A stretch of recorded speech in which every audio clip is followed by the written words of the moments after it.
The earth, what a remarkable place it is. There are so many things to see and enjoy beyond the wildest imagination. The earth is so full, so rich, so provident, and in so many ways. God's creations are infinite. When we came into this world, it was, you might say, a kind of journey. It was a journey through time and a journey through space.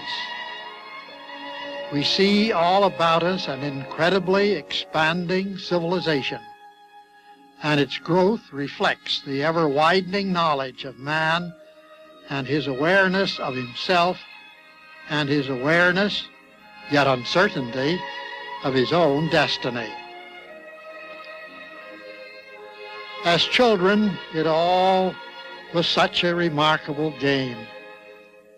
A toy, a joy, a dream. But then somewhere, this paradise that was to go on forever, as we thought, this paradise is disturbed, and the knowledge of death comes into our consciousness. Then we wonder, why must it all be taken away? Why must the bubble dream be blown apart and then dissolve into nothingness?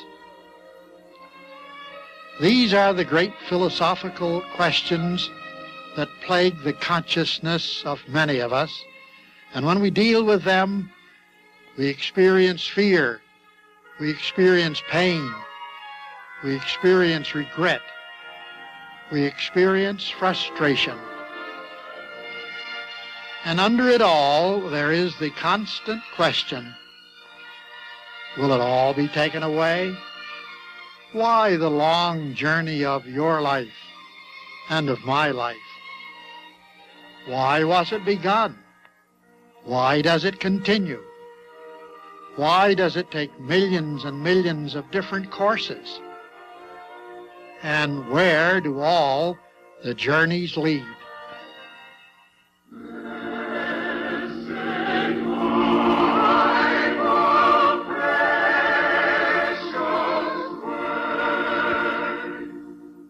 Hello, friends. Today, the number of unbelievers in the world who have not accepted Jesus Christ as their Redeemer and Savior is constantly increasing. To many earnest Christians, this is a distressing situation, and particularly so if one or more of these sincere unbelievers are members of our own family. For there is a proper and loving concern as to the status of those who die in unbelief. In this program, the anxiety of one earnest wife and mother is highlighted, but as we shall see, she finds a satisfying answer to her fears.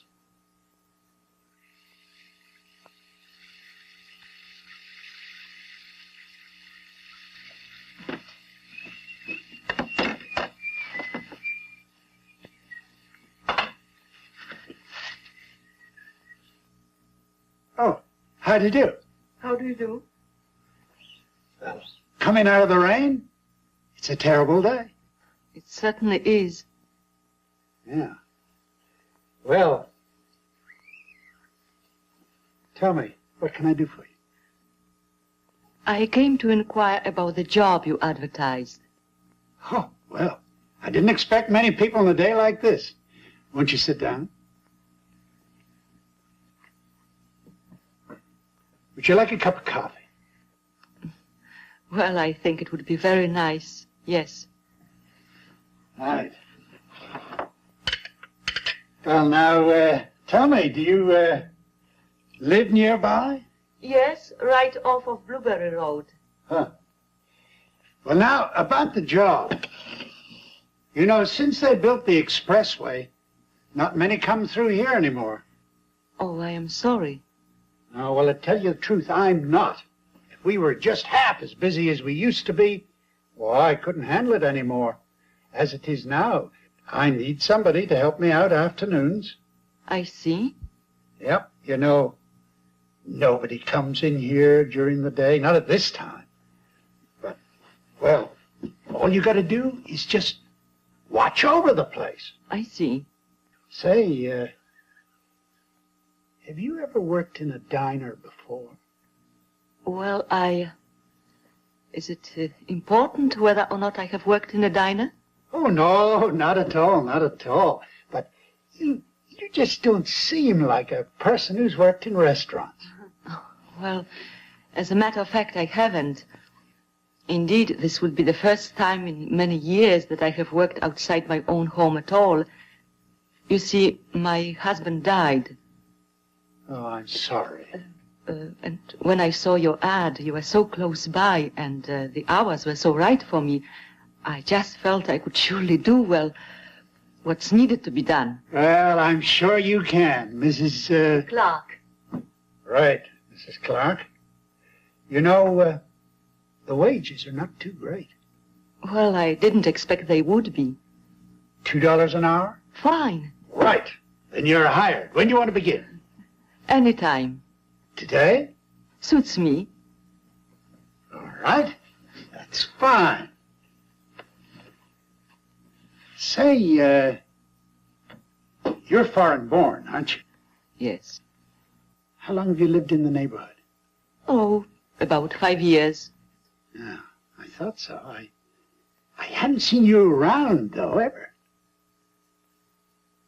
So you lost your husband, eh? Yes. Too bad. Any children? Yes, one. I tell you, Mrs. Clark, you can't figure life. You know that you're living. Before you know it, you're 65 years old. Say, was your husband a tall, dark man that drove a station wagon? Why, yes, but how would you know that?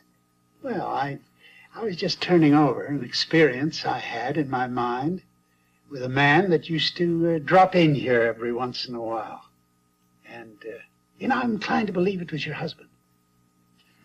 He took his coffee with no cream and sugar, toast and marmalade, light.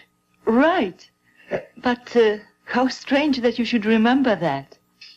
He was a nice man.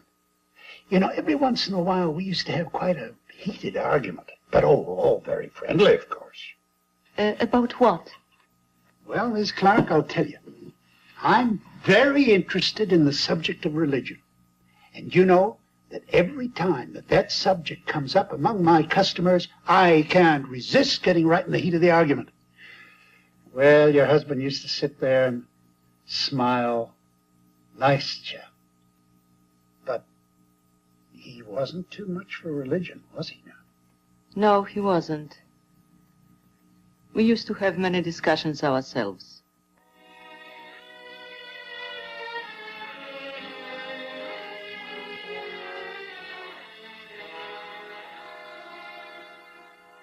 Oh, how do I look? You look as if you are going to play golf on Sunday morning. Paul, I wish you would go to church with me. Oh, now, honey, we made our agreement a long time ago. Every Sunday morning you would go to church, and I would go out to play golf. And we agreed that we would never debate the subject again, remember? I know, but, well, so many years have passed, and I feel now that we made a terrible mistake in entering into that arrangement. You just simply don't know what you are missing, and it bothers me that you don't. Well, Helen, let me say that you don't know what you're missing out on the golf range. It'd be a great exercise for the body. Paul, it isn't your body I'm concerned about. It's your, My what? well, your soul. My soul? Yes, your soul. Oh, now, come on, honey. Where is this soul that you're talking about? Where does it reside in my body? In the kidneys? In the heart? In my brain? Tell me, where is it? Paul, everybody has a soul. Oh, yeah? And what happens to their soul when they die? Paul, the soul survives. It just doesn't die as you think it does. Okay, honey, so the soul survives. I'll go along with that. But granting that it survives, it must go somewhere. And where does it go? It depends. Depends on what? It depends on whether or not one has been saved before death. If you have, then you go to heaven. If not, oh well, I hate to think about that. Paul, I wish you would go to church with me. And if I should, wouldn't that be going to church just to escape suffering after death? How long would I suffer if I die without being saved? I don't know. But it could be for a very long time. Forever? Perhaps. I don't really know. Helen, are you listening to what you're saying? Are you reasoning this thing out in a logical manner? What do you mean? Well, what kind of God would be so cruel? Even the cruelest human being you've ever heard of would not send anyone to eternal torture. Paul, we just don't know what awaits us after death. That's exactly the point I'm trying to make. We don't know. So how can we go on acting as if we did? Now, look, honey, I don't mean to be ungrateful, but here it is a beautiful Sunday morning. My beautiful wife comes to me and says she wants so much to get me saved, and I give her a hard time. Now, stop worrying about my soul. Paul, it seems I can never talk with you. And I know that I am so right. Because it's something that I can understand deep inside me. And yet, I can never make you understand. Yes, Miss Clark. That's the way it is when you believe in something deeply and want to share it with others. Oh, yes, they smile warmly and pleasantly, but they don't understand. It's very, very frustrating. Even more so for a wife or a husband. It's a frustrating experience. I know, because I've been through it myself. The terrible thing is when you think of all you might have said, and it is now too late. What do you mean? When my husband died and he was no longer in the house, I became almost haunted by the thought that I had failed to get through to him, and he died unsaved.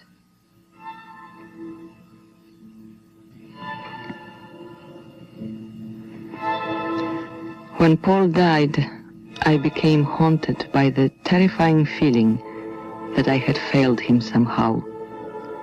And I had the even more terrible feeling that it was too late to change things.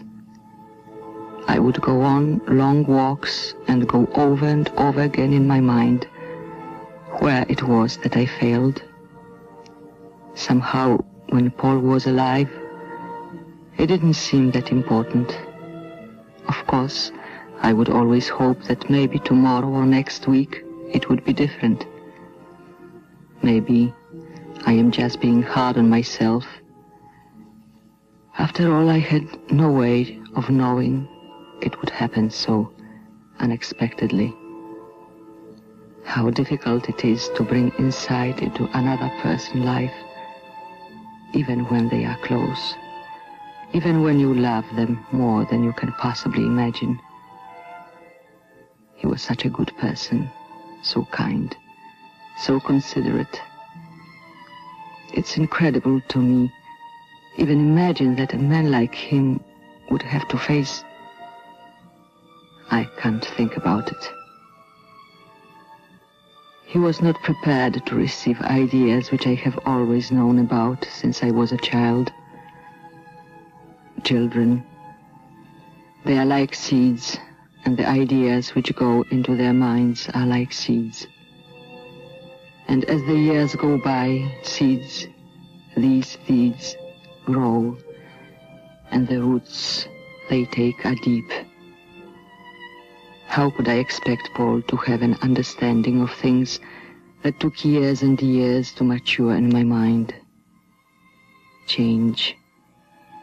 It's so hard to change someone else's idea. Why is this? Is it just a matter of logic, or it is simply that people don't like to give up established notions of the world, of life, of death, and what happens after death? I wondered to myself, why didn't God help Paul to see in time, to understand. But I know that God's ways are not always evident to us. Maybe this was part of his plan. But what could that plan be, based on what I know now? It just doesn't seem to have a solution. It's so frustrating. And so I walk and walk and walk. Well, Mrs. Clark, you really let this experience upset you. You know, maybe there's something explanatory about all this that has nothing to do with your feelings or your failure to save your husband. What do you mean? Well, Mrs. Clark, the picture of life and death that you painted to your husband is not unlike the one that I was raised with. But you know, as the years went by, I grew more and more uncomfortable with it, because deep down inside of me, it did not seem to be reasonable. Oh, well, here I go again, talking religion. Oh, but please continue. Perhaps what you have to say will be helpful. What was I saying to my husband that was wrong? You excuse me a minute. I think I've got something that will fit the subject we're talking about exactly. Yes, here we are. Now, this little book, Hope Beyond the Grave, is simply marvelous. Now, I'll read you the table of contents so that you'll have some idea of the subject matter that's dealt with. Now, what is death? Is man immortal? What about hell? What is heaven? Where is paradise? I like that question. Is man immortal? I would like to have had more information on this subject when I was talking to Paul about his immortal soul. Does the book point out where you can find this information in the Bible?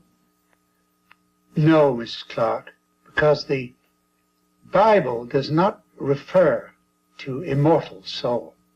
Not in the Bible at all? No, not at all. That theory originated with the heathens, long before the Bible was written. Now, the word soul and the plural souls appears in the Bible over 500 times. Really? Right. But in no instance is the thought ever hinted that human souls are immortal. So you see, on this point, I'm rather inclined to go along with your husband. Oh, my. In fact, whenever the Bible discusses the subject of death in connection with the soul, it distinctly and clearly states that the soul, even as the body, is subject to death. Now, I have here some texts as examples. Yes, here we are. Behold, all souls are mine.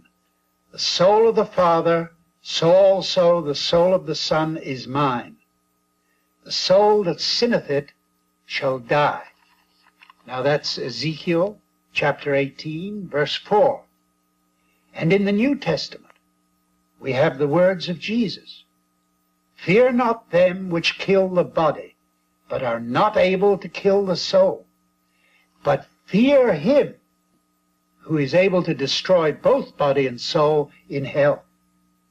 Now that is Matthew chapter 10, verse 28. Yes, Mrs. Clark, even those souls which go into the Bible hell are destroyed, but not tormented. Mr. Winslow. Mr. Winslow, as I was telling you, my husband asked me, where in the body the soul is located? Does the Bible answer that question? Well, you see, actually, Mrs. Clark, according to the Bible, man is a soul. Now, this is indicated the first time the word soul appears in the Bible. It is in Genesis chapter 2, verse 7. Now, here in this text, we're told that God formed man out of the dust of the ground, breathed into his nostrils the breath of life, and man became a living soul. It is not that God gave man a soul, but the whole being became a soul when animated by the breath of life. You see, some translations properly translate the expression living being. In the first chapter of Genesis, for instance, the same Hebrew words are translated living creature when reference is made to the lower animals. Now, in the book of Numbers, asses and sheep are referred to as living souls. That removes a mystery as to where the soul is located in the body. But it would mean that when a human being dies, the human soul dies. Is that right? That is correct. Is there then no hope of life after death? That's a different question. The Bible holds out a wonderful assurance of life after death. That hope is based on the promises of God to restore the dead to life in what the Bible refers to as resurrection of the dead. A resurrection of the dead. I know that the resurrection of the dead is taught in the Bible. Perhaps it has never occurred to you that there could be no resurrection of the dead if the dead are already more alive than the living. And you know, Mrs. Clark, the Bible presents a very comforting viewpoint concerning those who have died. They are pictured as being asleep. Now those who sleep will awaken. And those who sleep in death will be awakened by the power of God. That, of course, will include your husband. Are you saying that the dead will be awakened to life right here on the earth? Yes, that's right. Oh, conditions here will be very, very different than they are now, for the reason that the kingdom of Christ will be the ruling in the affairs of men. Programs of education and enlightenment in the things of God, His law, His will, His plans for the people will be in full swing. Your husband's heart will melt and rejoice under those favorable conditions. I'm reasonably sure. Oh, that will be most wonderful. And is it really taught in the Bible? Oh, yes. You see, the whole world is dying because our first parents transgressed God's law. In Adam, all died, we read in the New Testament. But through Christ, all are to be made alive. Now, this is because He took the sinner's place in death. Is that why Jesus is referred to as the Redeemer?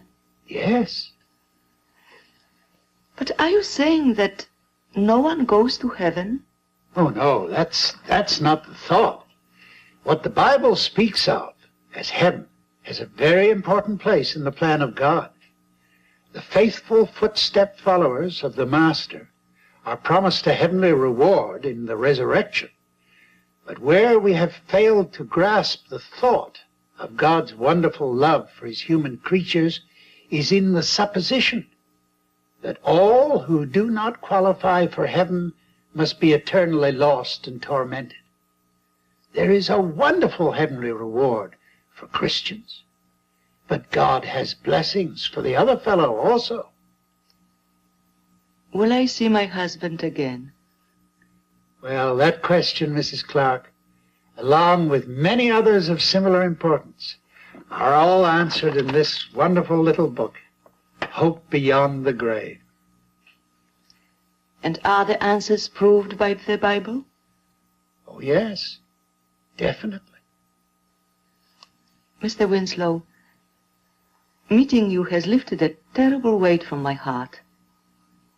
Your words have been blessed and hope-inspiring. What you have said sounds most reasonable for me. I now have hope for my husband, which means much to me. Well, I'm glad, very glad. Well, prosperity has returned. Here comes a customer. Most wonderful, most wonderful. Then the world is not lost to Paul, as I had thought. This beautiful world, with its skies, its oceans, its mountains, the flowers, the beautiful buildings, it will not be lost for him or for me or for anyone living or dead. Now, for the first time, hope comes alive inside of me in a way I never thought I would ever experience again. After all, this old earth is a good place in which to live, really. Every day, our lives, we are reminded of its beauty and of its divine creation. So Paul and I will meet again. And this world in which we had so much joy together, that we loved so much, will not be lost for him or for me. Hope. How the feeling of hope is suddenly coming alive in me again. Hope in the way children experience it when they play. Hope. The kind of hope which really helps you to go on and survive all the tragedies and conflicts. After all, when you think about it, what a paradise this earth will be.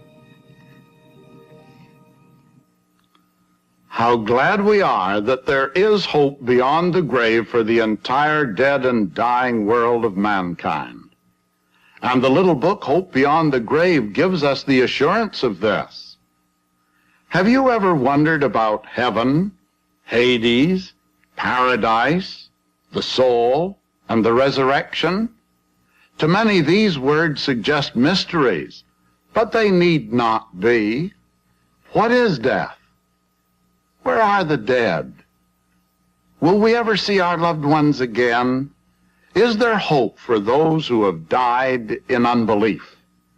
The little book, Hope Beyond the Grave, discusses these and related questions in an understandable and satisfying manner. It reveals a God of everlasting love, a God that is worthy of our praise and worship. You are invited to send now for your free copy of the little book, Hope Beyond the Grave. Address your request to the Bible Answers. Ask for Hope Beyond the Grave, or just the one word hope will do, and the book will be mailed to you free without obligation. And now, until we see you again, goodbye and God bless you.